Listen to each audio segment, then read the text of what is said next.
Hello, everybody. Welcome to Ivy and the CIA. We have our guest here, Luanne Lee. Welcome, Luanne. Well, Ivy, thank you so much for having me today.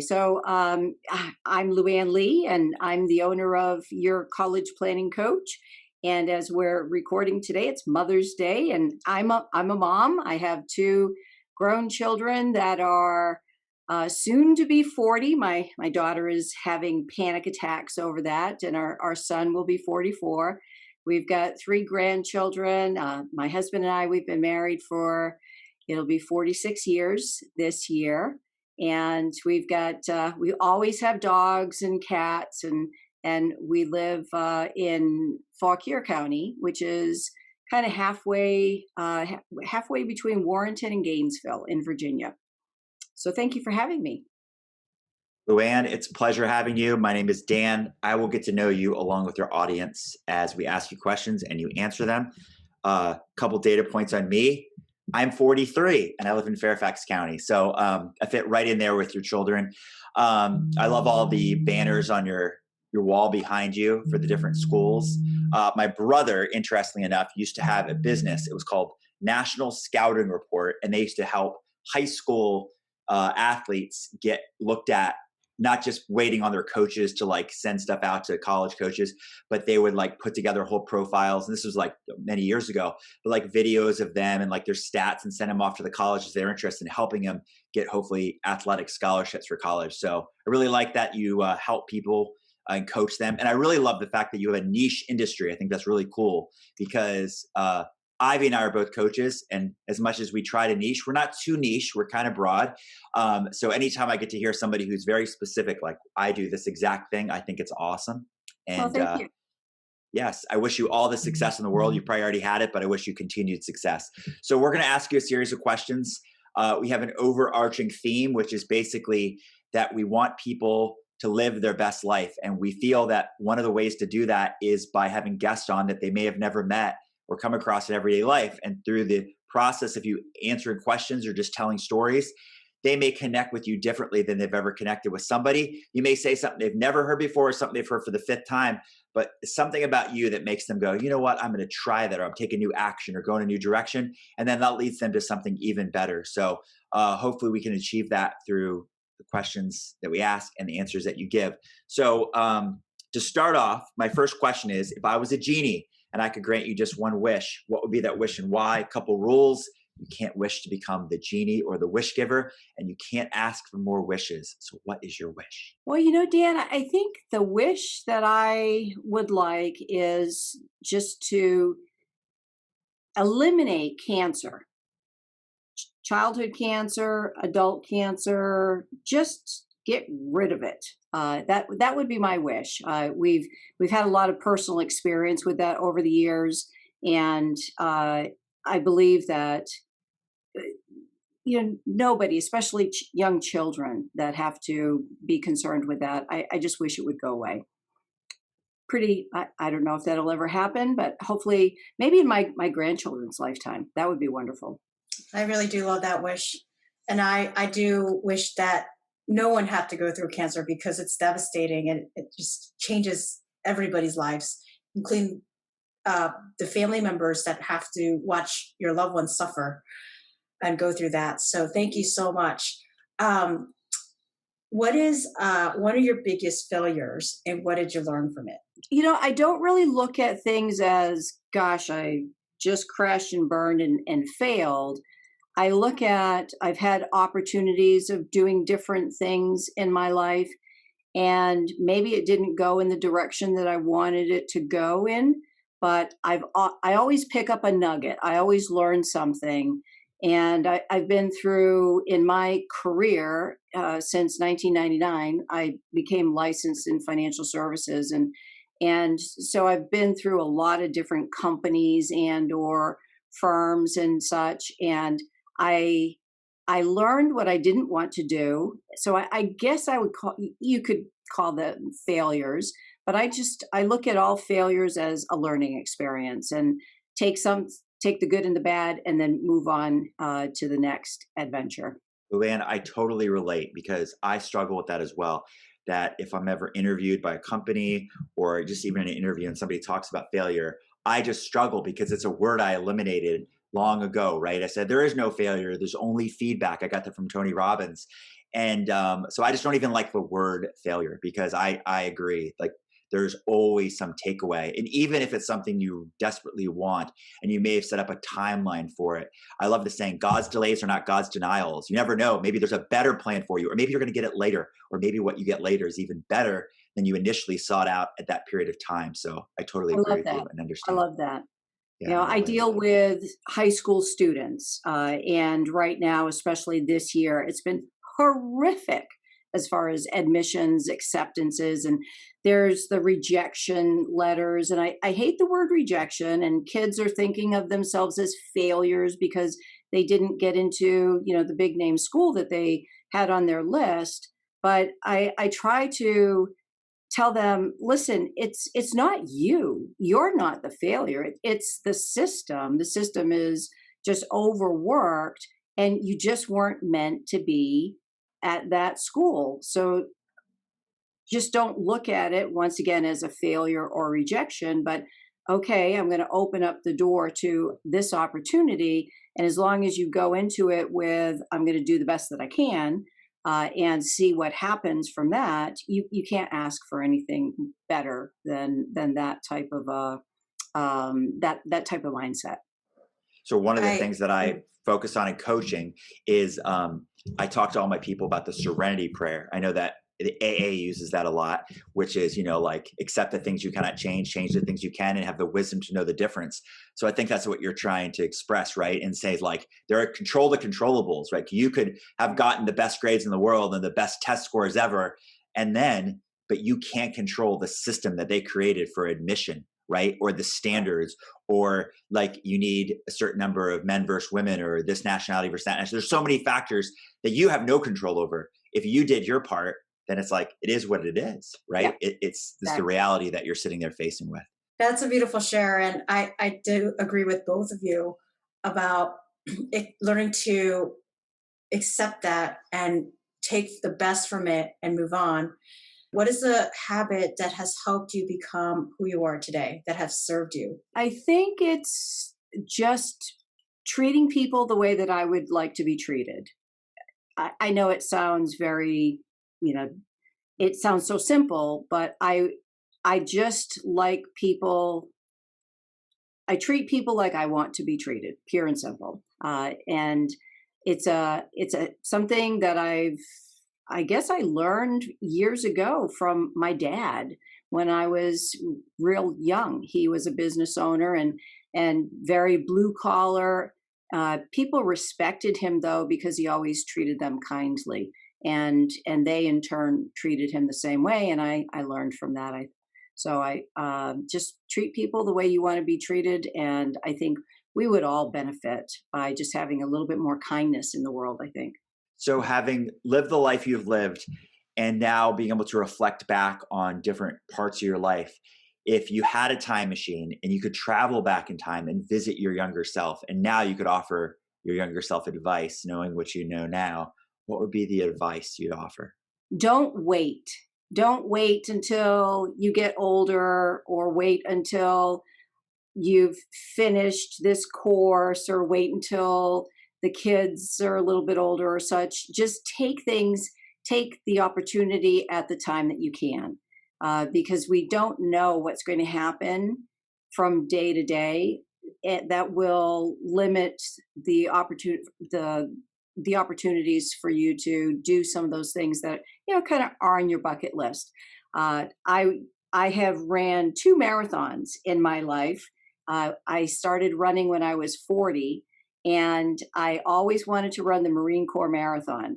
And I've tried the last 3, 4 years, and I just don't think it's going to happen. I wish I had done it, signed up for it 20 years ago instead of putting it off. Oh yeah, I'll do it later. I'll do it later. So don't wait for things. Do it when you can. I agree with you about not waiting. And just that mindset alone is why I live in my action, and why most people, when they meet me, think that's really my dominant, like what I value the most. But what I value the most is connection. And speaking of connection, who in your life has made the most impact and why? I would easily say my dad.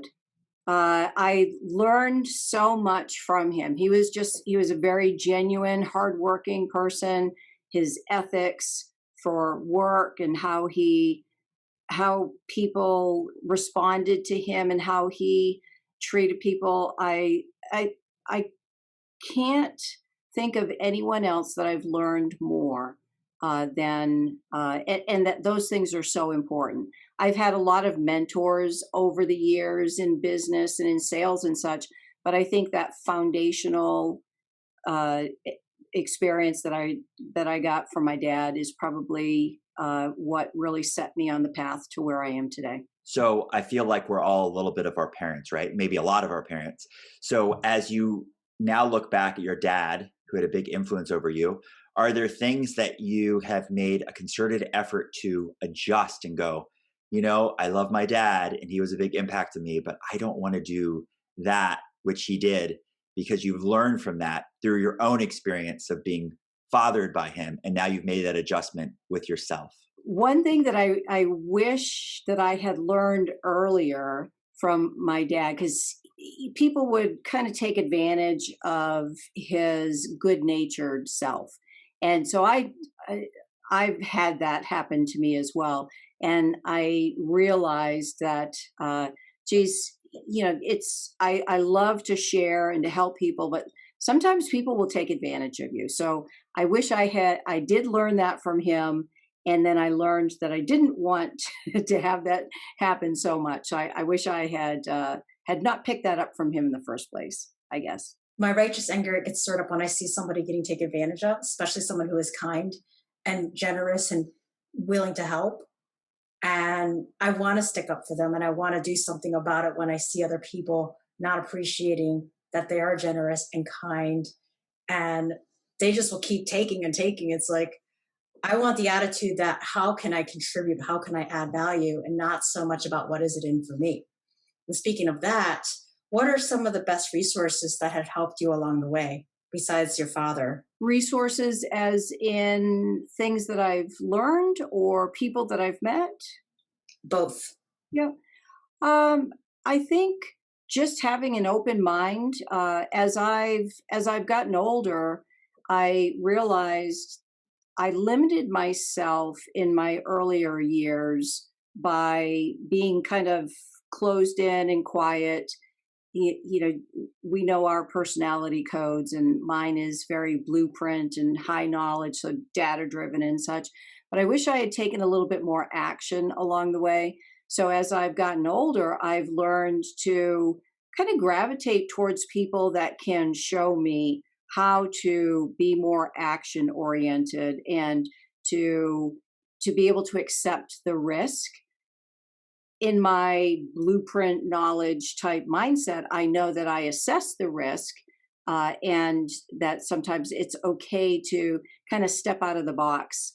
And so I have taken some of that and applied it to my business, which led me to where I am today with people, who would have ever thought that I would be known across the country as I am in this specialty niche that I got in. And I never would have done that if I hadn't stepped out of the box. So learning from some of those mentors that helped me do that, I think has been a wonderful resource for me. Interesting question, but just go with it, which is if you were sentenced to life in prison and the warden of the prison was nice enough to tell you, Luanne, you get one book to keep with you in your cell, but this is the last and only book you're going to have the rest of your life. What is the book you bring with you and why that book? My husband calls me the warden at our house. I would have to say I picked up a book probably 15 years ago called Becoming Your Own Banker by Nelson Nash. And it's, it's not anything that helps me be a better person or such, but it helped to put me on the path that I am right now in my career. And it helped me to realize how better I could help people. And it's a book that I pick up every year and read through it. And I got to meet Nelson Nash He passed away, I think, about 3.5 years ago. He was in his 80s and just an incredible, genuine, smart man of faith. And I think I would be okay with that as my only book that I would read while I was in the clink. Oh my goodness. Wow. I like what you picked out. And I don't even know much about him, so I don't have to look into Nelson Nash's books. So thank you for that. If I could step into your shoes, what would you want me to ask you that we didn't ask you? Maybe about my family. You know, you're a very high nurturing type of person. I'm surprised you haven't asked me about my family. Yes, tell us more. I would love to hear about your family. I love family. They drive me crazy. No. Um, yeah, I'm very blessed to have a very small, good family, and I think I my husband and I we met in high school, and I tell students all the time when I'm doing workshops talking about college and such. I said, do as I say, don't do as I did. You don't pick a college because that's where your girlfriend or your boyfriend are going to. But the only good thing about it that is we're still married today. But it's not a real good reason to choose your college. But I think my family has helped to ground me and form me into the person that I am today with responsibilities, but also fun loving. And, you just kind of package all of that together. Do you ever have something that you come across that you think, oh, I don't like that advice, or I think people should avoid thinking those thoughts or focusing on those things, that you would help to like share now with people so they can avoid it and then have to go through whatever that pain or that focus? Very interesting. So my the way that I work is I break down the pros and cons of everything that people think about planning for their future, planning for college, the money side of it, as well as the selecting the college and the careers and whatnot. And I'm a big believer in if you give people the information so that they can make their own informed decisions, at that point, you have a chance to kind of help them see a different viewpoint. And all I can ask for at that time is that I know now that they know both sides of the coin, and whatever decision that they make at that point, they're fully informed, and that's going to be what they feel is going to be the best thing for their family. I like it. And that comes with being an open mind. That comes with being able to hear someone share something without any judgment. It's hard to do because what we value and the things that influence us, the thoughts, the people do impact when we hear something that we know is kind of put some tension, gives you that sort of feeling like, oh, I don't like that, but you know what? You had to hear it. Sometimes the truth hurts, so to speak. So that's great that you help them see both sides of everything and that you help them make a really well informed decision. I got one for you. What is a superpower you wish you had and why? I would like to be able to make people happy all the time. Just be happy. No conflict, no feeling depressed or such. Just zap them, and suddenly they don't have any worries or concerns, and they can handle whatever life is going to throw at them. How can people connect with you? So if they're interested in the services you provide, what's the best way for them to find you, reach out to you? Do you have any sort of offering for them? I do complimentary workshops that explain about college and what to know about them today. I have a website, www.ycpcoach.com. I'm on Facebook, your college planning coach. So it's if they just plug in Luanne Lee, your college planning coach, or college planning, usually I come up. Now, I will tell you, sometimes you plug in Luanne Lee and there's going to be a Playboy Playmate that comes up from 40 years ago, it's not me. That's why for some of my social media, I can't have my given name without a middle initial or something there because it was already taken by a Playboy playmate of all things. Just hilarious. So it's pretty easy to find me.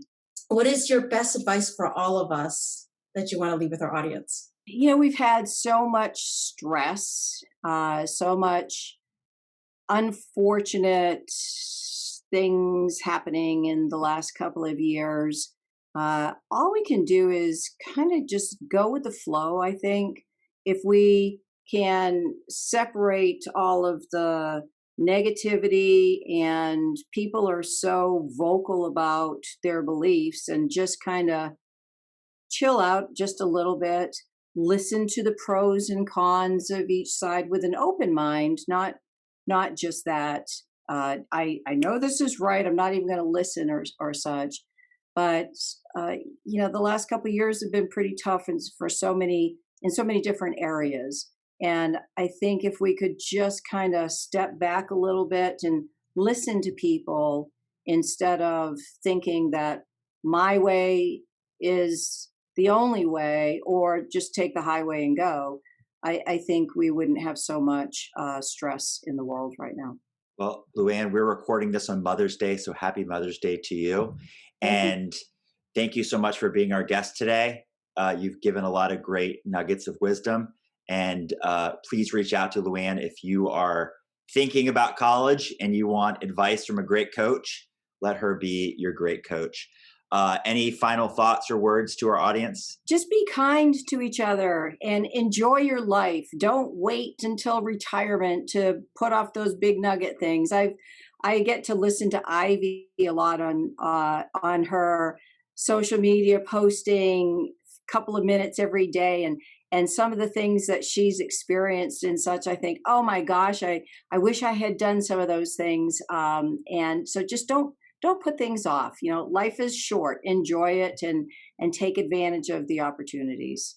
So happy Mother's Day to all the mothers out there, and mothers of fur babies and kitties. And, we all have a mother in our life someplace. So enjoy. Thank you so much. It was a pleasure.